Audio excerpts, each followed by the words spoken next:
साथीहरु तपाईहरुले चाहिँ कुनै कुराहरु गर्दा या काम गर्दाखेरि पछि गर्छु सोच्दैछु समय आएको छैन गरमला नि हुँदैछ यस्ता कुराहरु चाहिँ गरिरहनुहुन्छ जुन कुराले तपाईलाई पछि सार्छ।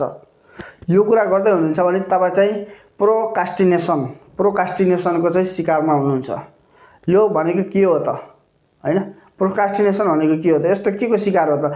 यो भनेको तपाईलाई पछि पार्ने तत्त्व हो, तपाईलाई अगाडि बढ्न नदिने तत्त्व हो। पछि पार्ने यस्तै कुराहरुले गर्दा यही कारणले गर्दाखेरि मान्छे अगाडि बढ्न सक्दैनन् या सक्सेस हुन सक्दैनन्। अब यो प्रोक्रास्टिनेसन भनेको चाहिँ के हो त एक्ज्याक्टली? यो भनेको चाहिँ डिसिजनको ट्याक्कै अपोजिट। कुनै कुराहरु गर्नु छ भने तपाईलाई डिसिजन लिनुपर्छ नि, एकदम छिटो छरितो सही डिसिजन लिन सक्नुपर्ने हुन्छ नि। हो यो क्यापेसिटी नभएको, यो क्षेत्रमा चाहिँ तपाई चाहिँ कमजोर हुनुभएको छ भन्ने कुरा चाहिँ यसले देखाउँछ। तपाईहरुले कुनै काम गर्दाखेरि चाहिँ तपाईहरुले म सक्दिन पछि गर्छु भनेर कुनै कुराहरु टारिरहनु भएको छ भने तपाईहरुले यो प्रोक्रास्टिनेसनको शिकारमा हुनुहुन्छ। यानी कि तपाई डिसिजन गर्न सक्नुहुन्न, तपाई यो फिल्डमा कमजोर हुनुहुन्छ, डिसिजन गर्ने फिल्डमा कमजोर हुनुहुन्छ।